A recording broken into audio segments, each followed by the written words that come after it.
Hey guys, it's Michael the DC Multiverse Collector here, bringing you what's a really interesting and unexpected review of the McFarlane Toys Gold Label DC Multiverse Jokerized Harley Quinn. Now, this is a figure that I think none of us really knew existed, well, most of us I assume didn't, including me, until very recently when I was sent this figure for review by the great folks at McFarlane Toys and Head Start Toys. So to my understanding, this figure has not been officially revealed. It might be by the time you're watching this video, certainly when I'm recording it. No one really knew about this figure. And here it is, Harley Quinn in the Jokerized paint scheme. Not something that was on my bingo card, but here it is. I know some of you really love this Jokerized stuff. Now, if you haven't actually seen my good friend Josh from Before's epic video on the Jokerized stuff, he gives the first, final, complete word on this Jokerized stuff. So if you don't like it, I understand why you might not like it. You know whether you're interested in this Jokerized stuff or not on a conceptual level, whether you think it's lazy repainting or a fun, creative use of existing molds. Make up your own mind. My job here is to review this figure as it is, as a figure. Is it worth your money or is it not, on its own terms? Down the side of the box, you can see it's Harley Quinn from DC Classic, although that's all scratched out in that Joker font, which is really cool. The ha-ha-has, really nice. It makes for a really nice display piece on the shelf for your inbox collectors. I think if this is there with all your other figures, it'll actually make quite a striking little display. And on the back of the box, you'll see we have that great art of Harley Quinn, and it too has been Jokerized with the ha-has, the scribble all over it. It's a little bit of fun. I think McFarlane is having some fun with this, yeah, I think that looks pretty cool. So before we open this figure up and see how cool it actually is, would you like, subscribe to the channel if you haven't, hit the notification bell so you can see all my other videos. Can't forget that. I've got to do a better job of encouraging you guys to subscribe, because I know a lot of you guys watch but don't subscribe, which is fine, but like, if you could subscribe, that'd be super cool for me. Anyway, enough chattering. Let's get this figure open and have a look. Okay, so here is the contents of the box laid out. And look, it's not a terrible offering. There's a fair bit going on here. The question will be for you whether you find all of these little bits and pieces that come in this box compelling or not. Let's start with the boring stuff. You do get the display stand. And I will say for this one, it is one of the more interesting ones we've ever gotten because of the color scheme, the green DC logo, the beautiful hot pink color. By that token, it's one of the more interesting display stands we've got, and like always with these display stands, I'm not excited to get it, but I'm glad to have it anyway. We also get this card stand. Now, this card stand is very similar to the one we've been getting in the collector edition line, save for this paint job with the green, the red crossouts. I think this makes it one of the more interesting display stands. It's hollow on the back and plain, but look, as far as these things go, it's one of the better ones, and it kind of fits with the motif of the figure, which is all about these cards. So you do get the collector card as per usual. You'll see it's got the Jokerized artwork, and on the back, some more Jokerized art and the data file for Harley and Quinzel. You can have a read. And a question for you in the comments: did you guys watch the new Amazon series, Batman the Caped Crusader? And if so, did you like it? And in particular, did you like the depiction of Harley Quinn in that show? I thought it was really interesting and different, and I was super grateful for something new. So it's sort of not my preferred version of Harley Quinn, but I loved watching it, and I think it was a really cool addition to the overall, mythos of different versions of Harley. Fascinating thing, and if you haven't watched that show, I highly encourage it. I digress. You also get the Jokerized cards. Now, these are cards that come with all these Jokerized figures. I have not been collecting these, so I don't really have a deck to put together. But for those of you who do, this is really cool. We get the 4 of spades, we get the 6 of diamonds, the 6 of hearts, and the Jack of clubs. So there you go. You get the 4 cards to add to your deck. We also get Harley Quinn's big bopping hammer.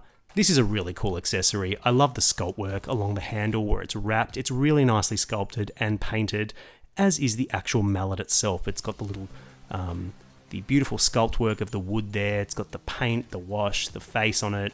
Just really beautifully done, and it's in a really nice sort of plastic. It's nice and firm. Once you bend it back into shape, it's a bit warped in the packaging, but it'll hold its shape. It's not going to go all rubbery on you, so that's really nice. So there you go, guys. That's the accessories. A fairly solid but unremarkable spread. You'll notice what we don't get is any alternate head or alternate hands. Now, given that we didn't get any of that with the original release, it's not surprising we don't get it here, but I've got to say it. She could use some alternate hands. Why does she have 2 gripping hands? to hold a hammer with 2 hands, I guess, but some alternate gesture hands would have gone a long way, as would a different head sculpt. But we don't get that. Let's have a look at the figure. So look, the figure itself, guys, is one that we've seen before. Now, I've never actually owned the original one, like I said, but many of you have, and if you have that, it's really questionable whether you need this at all, because it is exactly the same figure, except she is cast in different coloured plastic and has a different paint job. So you'll see she's got the blue and the green colour schemes substituting for the red and the black.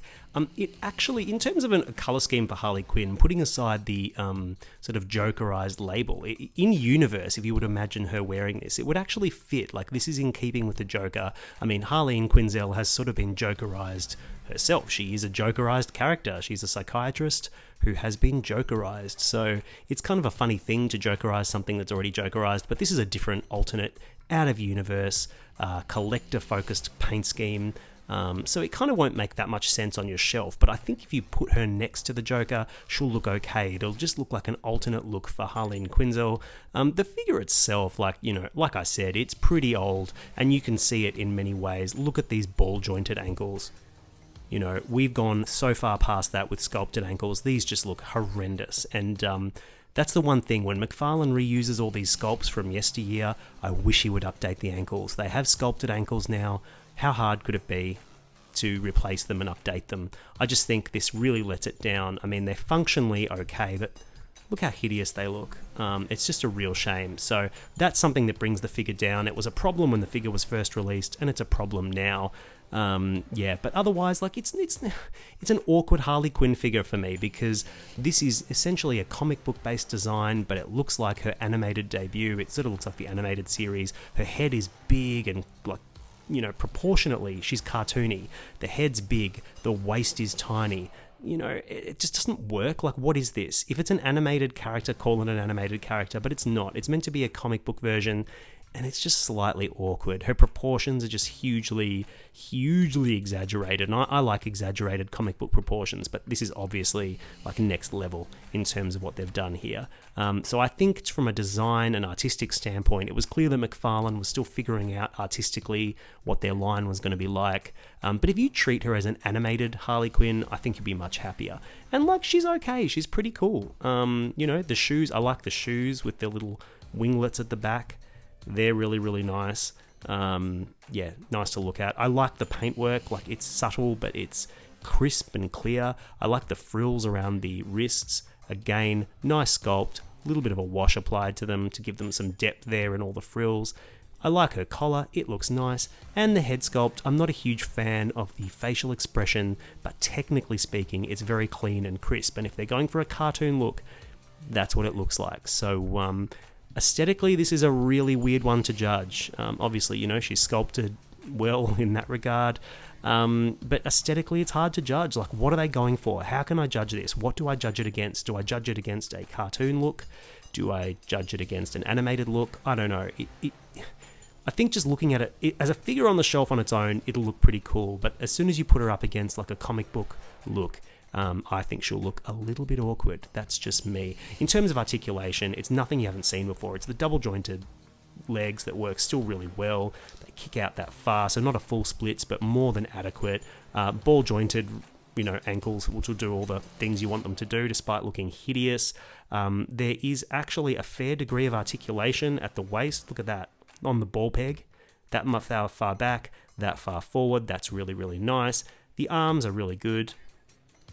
Double jointed at the elbows, so that's good, and her head can go round, and you get, like, a lot of expression on it. So, like, this is quite a nicely articulated figure for something that's so old. Like, it does a lot of stuff, and I kind of just think that McFarlane's articulation is not always on point, but it's far overblown in terms of, its limitations. It's not that bad, and it's definitely on par with what a lot of Legends has been doing. So, yeah, this figure moves nice. It looks interesting, I'll say it that way. It's going to be a matter of whether it's your cup of tea or not.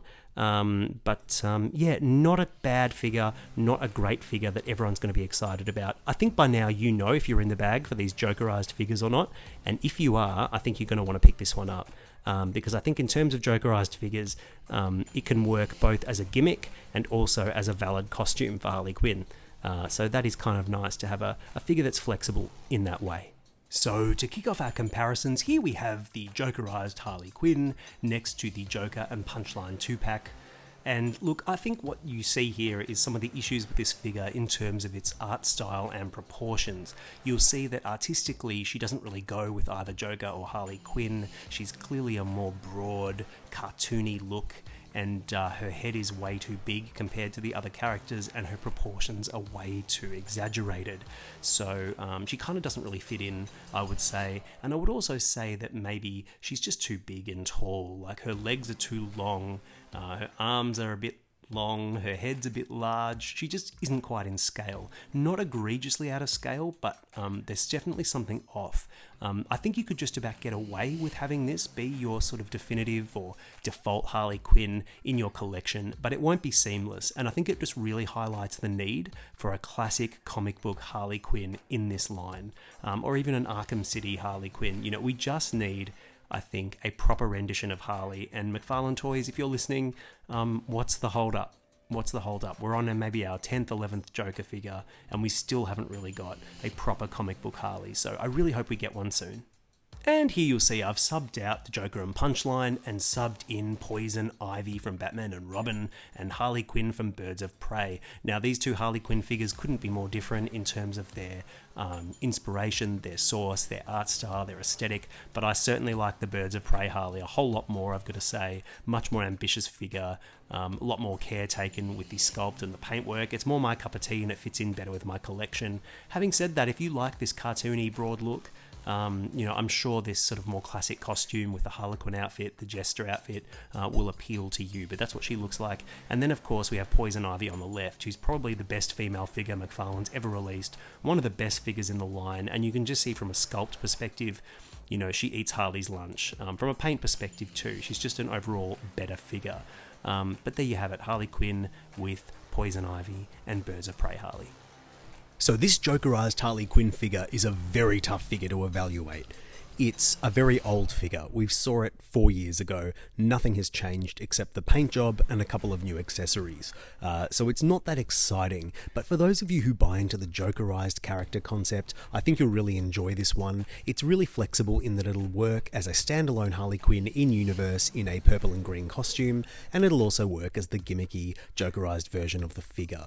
For those of you who have the original release, I don't know if you need to double dip unless you're really bought into the Jokerized concept, and for those of you waiting for a definitive comic book Harley Quinn figure, this probably isn't going to fit the bill. So it's going to be up to you, make your own decision. I hope this video has been helpful, informative, or entertaining. If it has, why not give it a like? And if you haven't already subscribed, please consider doing so. Hit the notification bell so you're aware of all my future videos. I'll have lots of more cool stuff coming up, like the Jonah Hex Gold Label 2-pack. And in the meantime, friends, happy collecting, and just thank you so much for watching.